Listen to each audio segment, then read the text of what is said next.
Light is also an abiotic factor, ये भी एक एबायोटिक फैक्टर है। अब लाइट से कुछ आप आइडिया लगा सकते हैं माइंड में कि लाइट की क्या सिग्निफिकेंस है? पहले हम प्लांट्स में डिस्कस करें। लाइट का एनवायरनमेंट पर इफेक्ट तभी हम देखेंगे कि अगर हम प्लांट्स पर कोई इफेक्ट स्टडी कर रहे हैं या एनिमल्स पर स्टडी कर रहे हैं। मैं पहले प्लांट्स की बात करता हूँ। प्लांट्स के लिए लाइट इज एसेंशियल। किस लिए जरूरी है प्लांट्स में light? Plants require light for photosynthesis.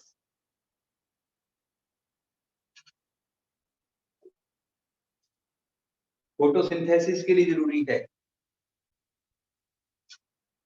और प्लांट्स में फ्लावरिंग के लिए जरूरी है। Flowering means photoperiodism. अगली टॉपिक होगा फ्लावरिंग। कैसे एक वेजिटेटिव जो प्लांट है it is converted into reproductive plant, यानी उसमें फूल फ्लावर कैसे खिलते हैं, कितनी लाइट चाहिए, कितने ड्यूरेशन की लाइट चाहिए, वहां भी आपको स्टडी करना होगा। फोटोसिंथेसिस, हम दोनों ही एस्पेक्ट्स को पहले डिस्कस कर लेते हैं।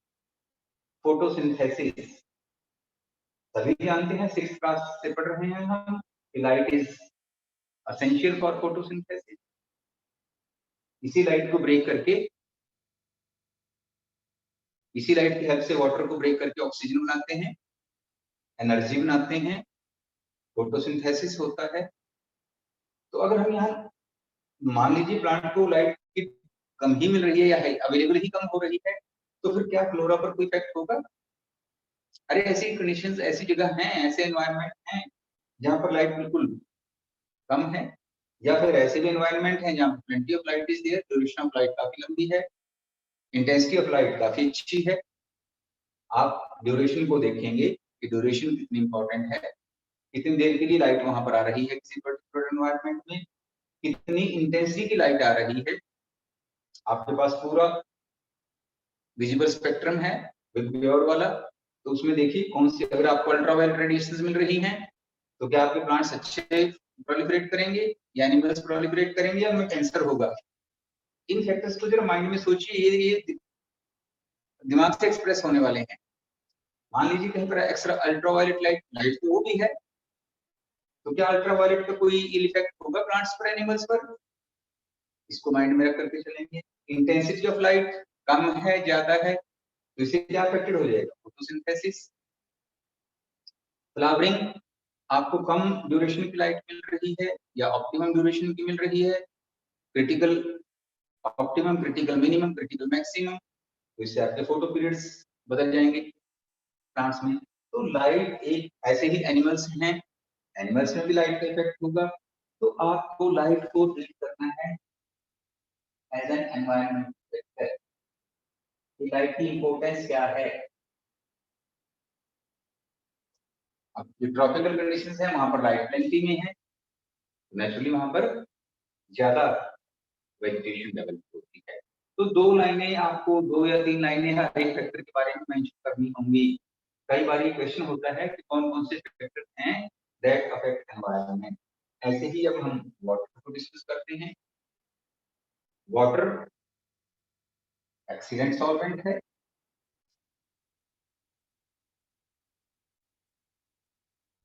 सारे ही मेटाबॉलिक रिएक्शंस पानी में हो रहे हैं, वाटर में हो रहे हैं। तो वाटर की अवेलेबिलिटी कम अवेलेबल है, ज्यादा अवेलेबल है, एक फैक्टर हो गया। नेचर ऑफ वाटर, क्या ये सॉल्ट वाटर है या ये नॉर्मल फ्रेश वाटर है, उसके अकॉर्डिंगली वेजिटेशन में चेंज आ जाएगी। तो जैसे पानी की कंडीशंस चेंज होंगी, कि पानी कम है या ज्यादा डिपेंड करेगा प्रेसिपिटेशन पर भी।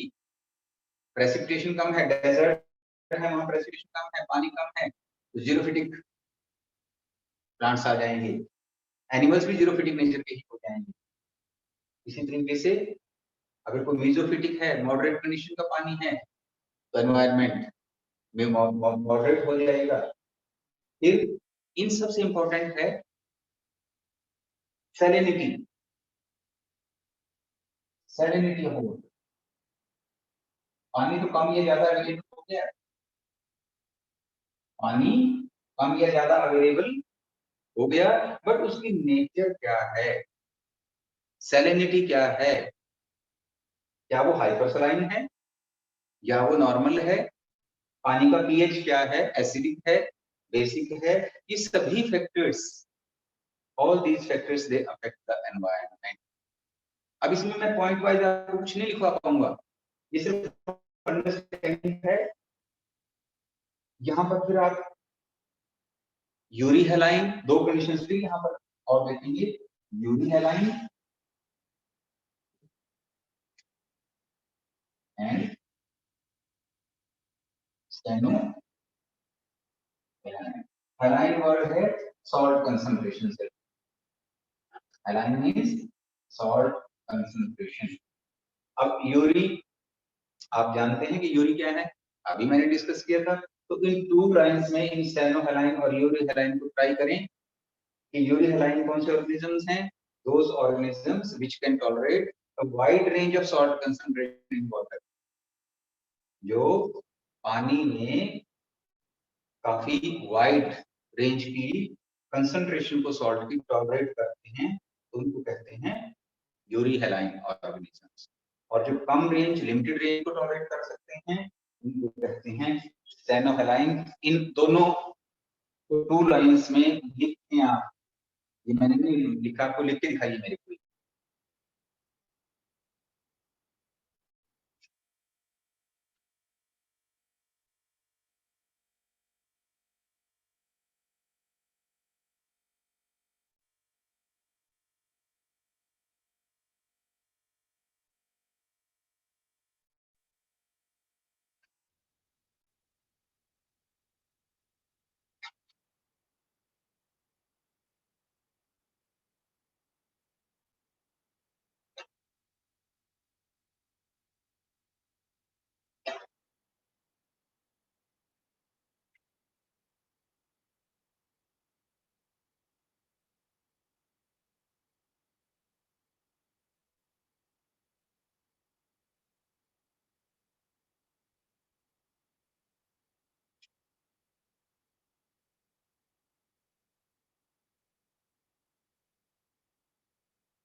सॉइल, सॉइल को भी डिस्कस कर लें। ओ व्हाट इज सॉइल, किसको कहते हैं soil? Upper fertile layer of earth. तो क्या इसका एनवायरनमेंट पर और प्लांट्स पर कोई इफेक्ट होगा? सॉइल की भी आप पीएच के बारे में बात करते हैं कि what is pH of soil, इसके अकॉर्डिंगली क्या सॉइल एसिडिक है, एल्कलाइन है, और इट इज न्यूट्रल। इसको आप डिस्कस करते हैं पीएच को। सॉइल का texture,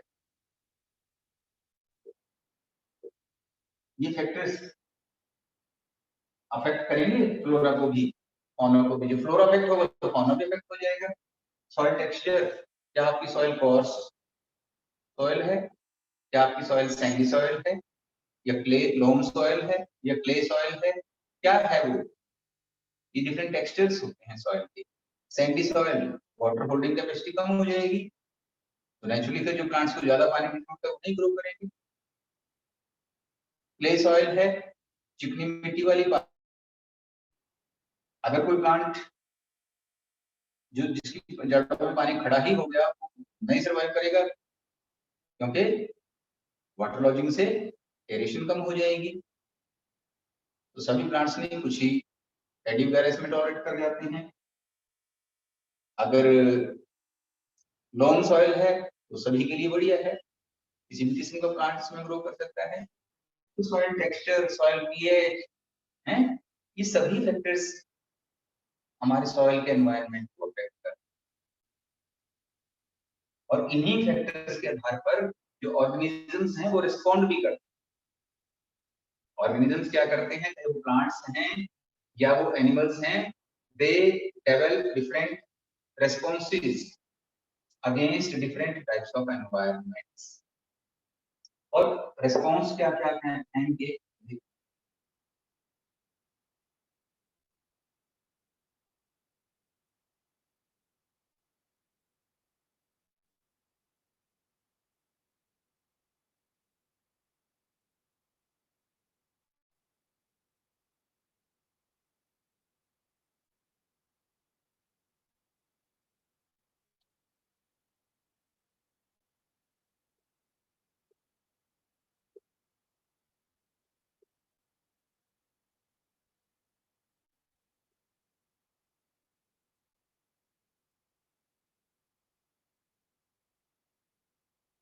responses to abiotic factors.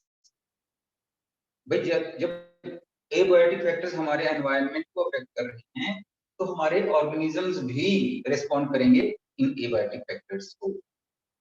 तो इनके अनुसार वो क्या क्या बन सकते हैं, इनको डिस्कस करने से पहले मैं होमियोस्टेसिस को बोलूंगा। होमियोस्टेसिस, व्हाट इज होमियोस्टेसिस, क्या होती है होमियोस्टेसिस? यहीं पर शॉर्ट क्वेश्चंस मिल जाएंगे आपको। What is homeostasis? क्योंकि जब हम इनका रिस्पॉन्स डिस्कस कर रहे हैं, तो we must know about there about this homeostasis. Homeostasis is steady state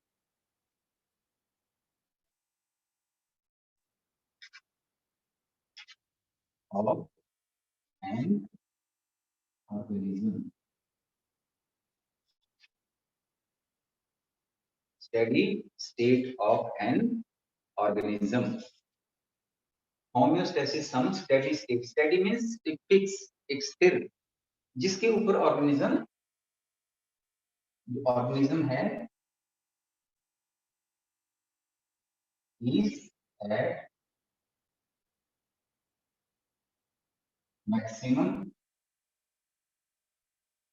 comfort. इस स्टेडी स्टेट पर, इस होम्योस्टैटिक स्टेट पर कोई भी ऑर्गेनिज्म अपने आप को मैक्सिमम कंफर्टेबल समझता है।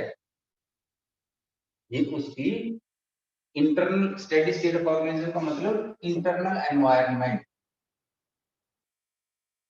उसका जो है उसकी एक स्टेडी स्टेट होती है। मैं इसको और क्लियर कर दूं आपको, होम्योस्टेसिस, और इस होम्योस्टेसिस को मेंटेन करना, इस होम्योस्टेसिस को मेंटेन करना या ना मेंटेन करना, ये दो हमारे पास अलग फैक्टर्स हैं। एक हमारे पास होते हैं रेगुलेटर्स, इसके आधार पर होम्योस्टेसिस के आधार पर हम डिस्कस करेंगे कि रेगुलेटर्स क्या हैं और कन्फर्मर्स, दो टाइप के ऑर्गेनिजम्स बन जाते हैं on the basis of homeostasis. Homeostasis को मैं और बता रहा हूं कि it is a steady state of an organism. Internal जो उसकी एनवायरमेंटल कंडीशंस हैं वो एक स्टेबल रूप ले लेती हैं, जहां पर वो ऑर्गेनिज्म मैक्सिमम कंफर्टेबल कंडीशन में होता है। मैं ह्यूमन की बात करता हूँ, अभी इन फैक्टर्स को नहीं डिस्कस कर रही हूँ, ह्यूमन की बात कर रहे हैं। ह्यूमन की होम्योस्टैटिक कंडीशंस क्या हैं? होम्योस्टैटिक मींस वो स्टेडी स्टेट्स जहां पर ये अपने आप को मैक्सिमम कंफर्टेबल फील करता है। दो पैरामीटर्स को ले लो, हार्ट रेट या हार्ट बीट का रेट। हार्ट बीट कितनी होती है? It is 72 times per minute. और टेम्परेचर, मैंने दो ही पैरामीटर लिए हैं बस में, it is 37 डिग्री सेल्सियस और 98.4 डिग्री फारेनहाइट। मैंने क्या कहा है, होम्योस्टेसिस एक स्टेडी स्टेट है। ह्यूमन के बारे में मैं आपको बता रहा हूँ कि ह्यूमन की होम्योस्टेटिक कंडीशंस क्या हैं। वो अपनी हार्ट बीट को 72 टाइम्स पर मेंटेन कर रहा है। इसी मेंटेनेंस को ही तो हमने होम्योस्टेसिस कहा है। मेंटेनेंस ऑफ मेंटेनेंस ऑफ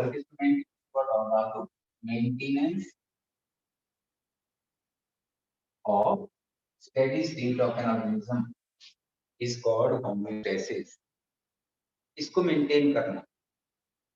अब कैसे मेंटेन करते हैं, इनके पास स्पेसिफिक मैकेनिज्म होती हैं, और जो नहीं कर सकते हैं उनके पास नहीं होती तो वो कन्फर्मर बन जाएंगे। जो कर रहे हैं वो रेगुलेटर बन जाएंगे। अभी कहूंगा आपको मैं human 72 times per minute heart beat है और 37 डिग्री सेल्सियस अप्रोक्सीमेट है, ये 36.9 लिख सकते हैं आप। Approximately it is 37। तो इन दोनों को हमारी बॉडी में क्या मैकेनिज्म है जो दोनों को मेंटेन कर रही है। जैसे ही आप मान लीजिए कोई एक्सरसाइज ले रहे हैं तो आपका हार्ट बीट बढ़ जाएगा, टेम्परेचर भी बढ़ जाएगा।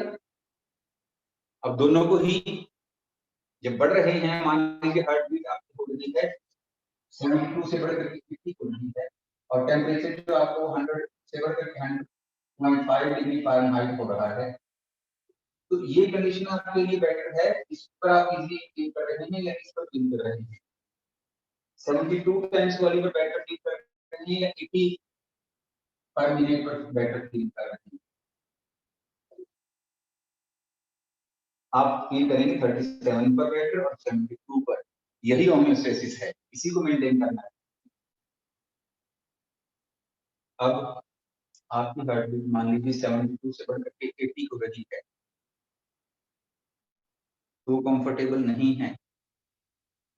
आपके हार्ट में कुछ जो रिसेप्टर्स हैं वो ब्रेन को ऑटोमेटिकली मैसेज सेंड करते हैं कि हार्ट बीट इंक्रीज हो रही है, ब्लड सप्लाई भी इंक्रीज हो जाएगी उतना ही।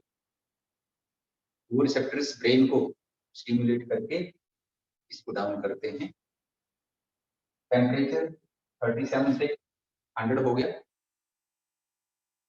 तो क्या होगा इसको डाउन लाने के लिए, आप कई बार फील करते हैं स्वेटिंग हो जाती है। क्या हो जाती है? स्वेटिंग। पसीना आने लगेगा जब आप एक्सरसाइज कर रहे हैं। मान लो, मैं ये नहीं कह रहा कि कोई आपको माइक्रोबियल इन्फेक्शन है।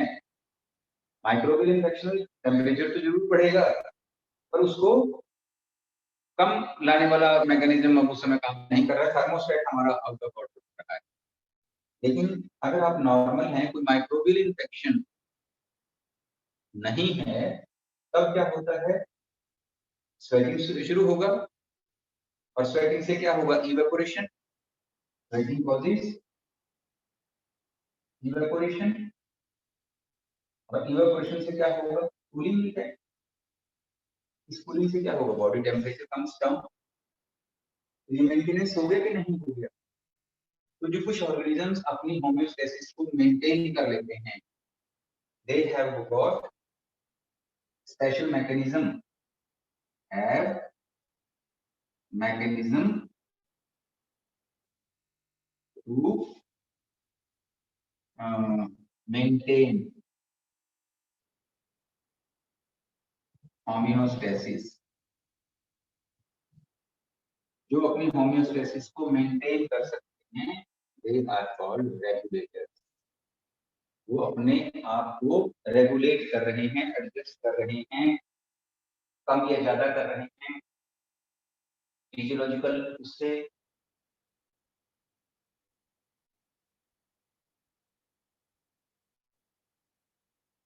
ये एग्जांपल मैंने आपको समझा दिया है कि बॉडी टेम्परेचर बढ़ रहा है या कम हो रहा है, तो कैसे वो अपने आप को एक्टिवाइज करते हैं।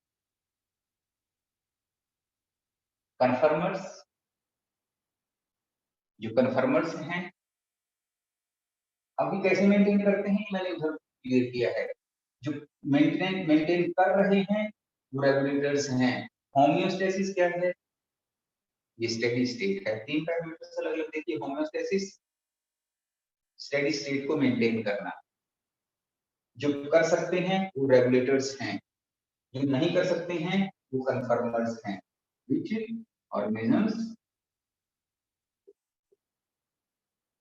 which do not maintain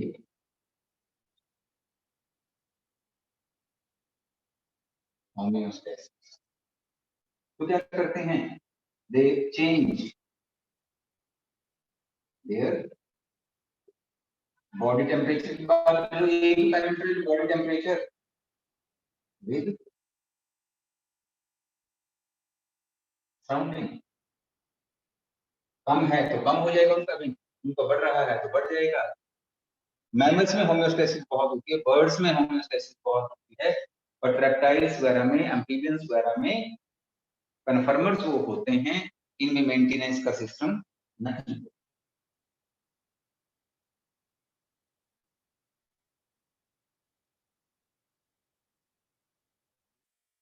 ऐसा केवल टेम्परेचर के लिए नहीं है कि टेम्परेचर को ही वो मेंटेन नहीं कर पा रहे हैं, उसके साथ में आपको एड बार लाते हैं ऑस्मोटिक कंडीशंस में गया।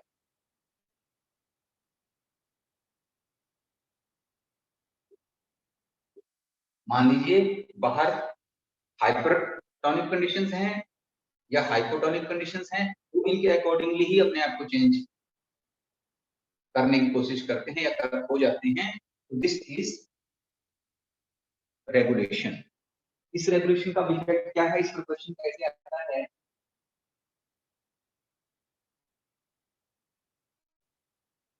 अब स्मॉल ऑर्गेनिक फोल्स पर क्या होता है, what is there false?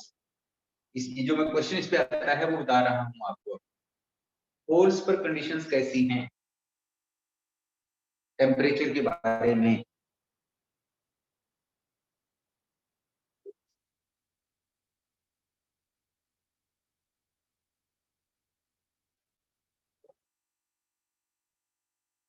False पर मैं फोल्स की बात कर रहा हूं। You know temperature is low, extremely low, काफी लो होता है। तो फोल्स पर आप क्या देखते हैं? Usually smaller organisms not found। Poles पर छोटे एनिमल्स, छोटे जीव नहीं होते।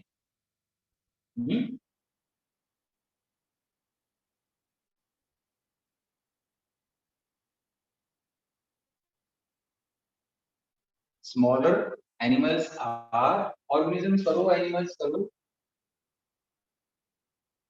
Not found on poles. Why? Question है आपके पास ये पोल्स पर स्मॉलर ऑर्गेनिजम्स नहीं होते क्यों? ये क्वेश्चन ये आता है एग्जाम में। हमने जितना पढ़ा है वो एक तरफ रह गया, हमारे पास क्वेश्चन है कि usually smaller organisms are not found on poles। अब जो पोल्स पर आपको पता है टेम्परेचर लो है, इसको इसके अकॉर्डिंगली वो एडजस्ट करेंगे स्मॉलर ऑर्गेनिजम्स अपने आप को। तो हीट लॉस करना या हीट गेन करना, हीट लॉस करना या हीट गेन करना, ये किसका फंक्शन है? Surface area. किसके साथ रिलेटेड है? Surface area. और ये उसके डायरेक्टली प्रोपोर्शनल भी है, डायरेक्टली प्रोपोर्शनल भी है। मान लीजिए एक छोटा एनिमल है, स्मॉल एनिमल, तो इसका सरफेस एरिया क्या होगा? Surface area more, surface area is किसके कंपैरिजन में ले रहे हो? Surface area is more relative to volume. एक छोटा एनिमल है तो उसका सरफेस एरिया कैसा होगा? मोर रिलेटिव टू वॉल्यूम, उसके वॉल्यूम के कंपैरिजन में सरफेस एरिया ज्यादा होगा। और अगर सरफेस एरिया ज्यादा होगा तो हीट लॉस, वो अपनी बॉडी से हीट लॉस कम करेगा या ज्यादा? हीट लॉस ज्यादा करेगा। ज्यादा करेगा तो और ठंडा हो जाएगा, क्योंकि मेंटेन तो कर नहीं पा रहे, it is not a regulator, वो कन्फर्मर है। तो क्या होगा? इस वजह से कि उनकी बॉडी में से हीट लॉस ज्यादा ना हो, पोल्स पर यूजुअली जो एनिमल्स पाए जाते हैं they are large in size. ये लिखना चाहें तो लिख लें, ये नोट करें इस क्वेश्चन में, इसका आंसर लिखें जो मैंने बताया है। Smaller organisms not found on poles, why?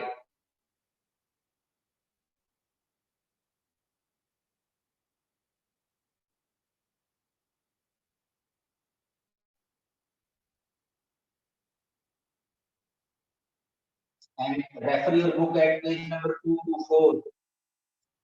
इसके लिए, इस क्वेश्चन के लिए वेरी इंपॉर्टेंट क्वेश्चन है, refer to page number 2 to 4 of NCERT. बिल्कुल क्लियर वर्ड्स में आपको एक्सप्लेन करेगा, सुनिएगा आप इस लैंग्वेज को। Since small animals have a large surface area, अगर हम उनके एरिया को कंपेयर कर रहे हैं relative to their volume, surface area is more, they tend to lose body heat very fast, बड़ी फास्ट उससे बॉडी हीट को लूज करते हैं। When it is cold outside, जैसा कि पोल्स पर होता है, they have to expend much energy to generate body heat to the metabolism, उनको ज्यादा हीट की जरूरत होगी। This is the main reason why very small animals are rarely found on poles। बिल्कुल क्लियर वर्ड्स में 4 लाइंस में आपको answer मिल रहा है कि उनको हीट लॉस को कंपनसेट करने के लिए अपने साइज को इंक्रीज करना होगा, बड़ा होना होगा, तो लार्जर एनिमल्स पाए जाते हैं या स्मॉलर एनिमल्स नहीं पाए, क्योंकि कन्फर्मर्स जो हैं वो अपना बॉडी टेम्परेचर, अपनी कंडीशंस को मेंटेन नहीं कर पाते।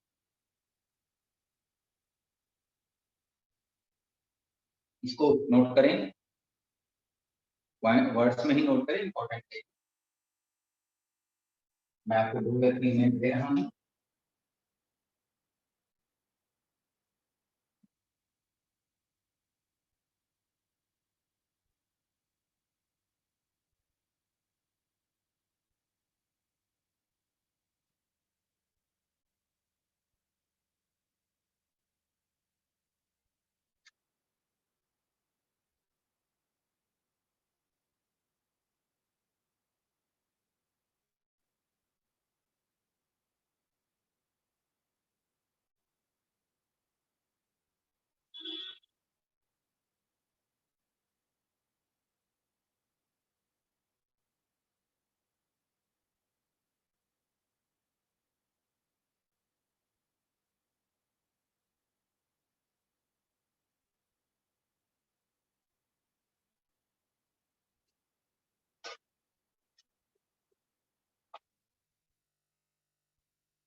these three terms: hibernation, estivation, and diapause.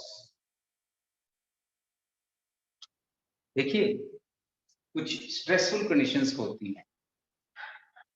Stressful conditions, एक कन्फर्मर ऑर्गेनिज्म है तो क्या होगा? It can not maintain it's steady state. अगर वो कन्फर्मर है, रेगुलेटर तो मेंटेन करेगा, बट जो कन्फर्मर है it can not maintain its homeostasis. Amphibians को आप जानते हैं,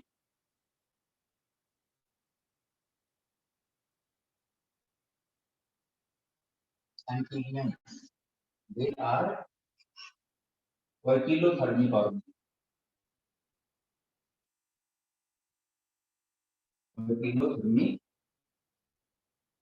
organisms. What are poikilothermic organisms? हम इनको कोल्ड ब्लडेड लिख सकते हैं, cold blooded animals. Cold blooded means कि body temperature is not constant.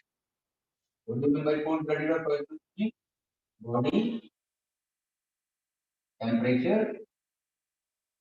Not constant, body temperature constant नहीं है, चेंज करते हैं विद द एनवायरनमेंट।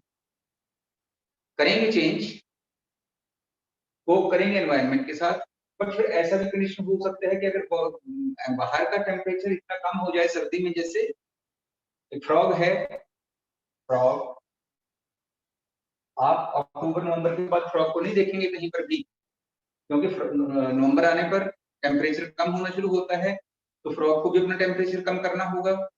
इतना भी कम ना हो जाए कि वो अपने मेटाबॉलिज्म को ही ना मेंटेन कर पाए। इतना टेम्परेचर अगर कम हो जाए उसका कि वो अपने मेटाबॉलिज्म को ही मेंटेन ना कर पाए तो सर्वाइव नहीं करेगा। इसलिए क्या करता है वो सस्पेंशन में चला जाता है, हाइबरनेशन में चला जाता है। हाइबरनेशन क्या है? Hibernation it is winter sleep. जो पोइकिलोथर्मिक ऑर्गेनिजम्स हैं, कोल्ड ब्लडेड एनिमल्स हैं, वो क्या करते हैं? दे सस्पेंड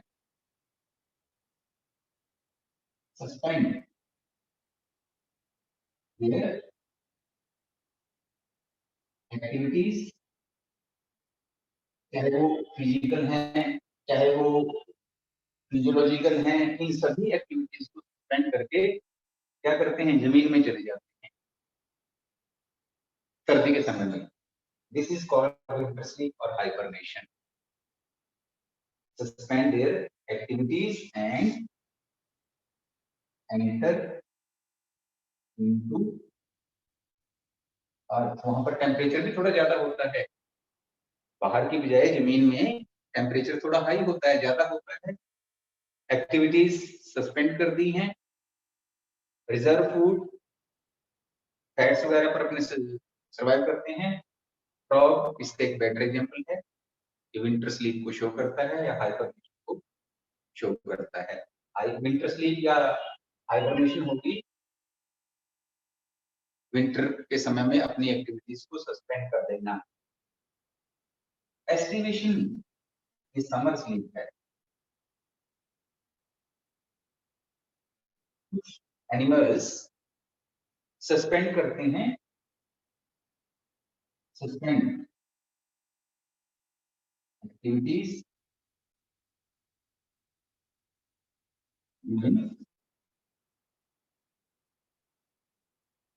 अभी तो प्रॉब्लम आ सकती है। अरे टेम्परेचर बढ़ रहा है तो ये उसके अनुसार ही बढ़ेंगे भी, इनका टेम्परेचर फिक्स तो है नहीं, तो इतना भी ज्यादा ना हो जाए कि सारे एंजाइम्स भी डीएक्टिवेट हो जाएं। मान लीजिए बॉडी का टेम्परेचर इतना हाई हो जाता है, मेंटेन तो वो कर नहीं पा रहे हैं, they do not have any mechanism to maintain, तो फिर बॉडी टेम्परेचर इतना इंक्रीज हो जाएगा कि एंजाइम्स डीनेचुरेट हो जाएंगे, और एंजाइम्स डीनेचुरेट हो जाएंगे, मेटाबॉलिज्म फेल हो जाएगी, तो एनिमल फिर मर जाएगा। इससे बचने के लिए कुछ लिजर्ड्स हैं, जैसे लिजर्ड्स, दे शो एस्टिवेशन और समर स्लीप। फ्रॉग शो करता है विंटर स्लीप और हाइबरनेशन। एक डायपॉज। जूप्लैंक्टॉन्स होते हैं, zooplanktons. What are zooplanktons? Small unicellular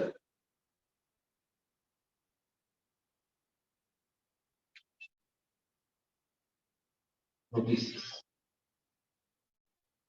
protist type के हैं जूप्लैंक्टॉन्स। ये क्या करते हैं? They suspend there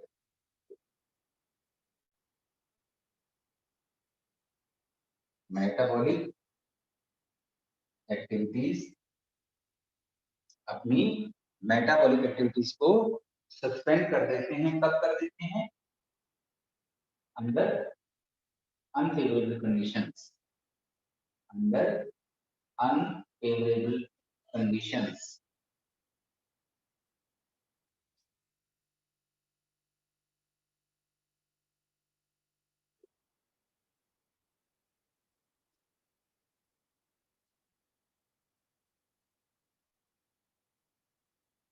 This suspension of metabolic activities by zooplanktons during unfavorable conditions or periods is called diapause।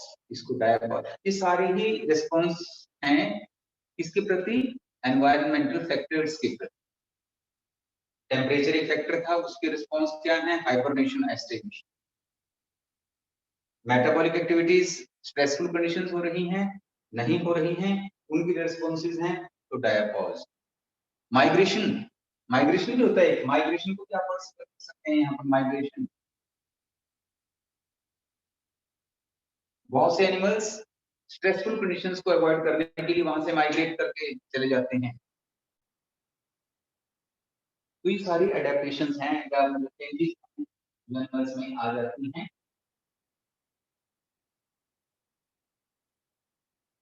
आप देखते भी हैं सर्दी के मौसम में आपके रीजन में भी, या राजस्थान में जो भरतपुर,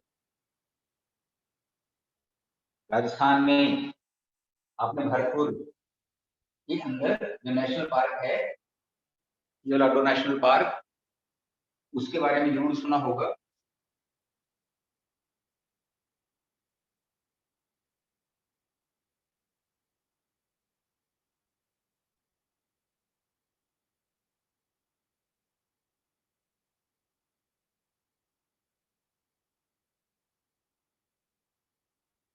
इसमें नॉर्मल नंबर ऑफ बर्ड्स की बजाय विंटर सीजन में नंबर ऑफ बर्ड्स काफी ज्यादा इंक्रीज हो जाता है। क्यों? क्योंकि जो साइबेरियन कंट्रीज हैं या दूसरे ठंडे जगह हैं, वहां से कुछ एनिमल्स माइग्रेट करके इस नेशनल पार्क में आ जाते हैं। ये भी एक नेशनल पार्क है, अदरवाइज भी आप अपने एरिया में भी देखिए, आपको विंटर सीजन में कुछ अलग ही बर्ड्स दिखाई देते हैं, जो विंटर सीजन ओवर होने के बाद वापस भी चले जाते हैं। तो आपको हाइबरनेशन, एस्टिवेशन, डायापॉज, जूप्लैंक्टन, माइग्रेशन, इनका नॉलेज होना चाहिए। इन पर क्वेश्चन भी आता है। एक 5 है या 5 है।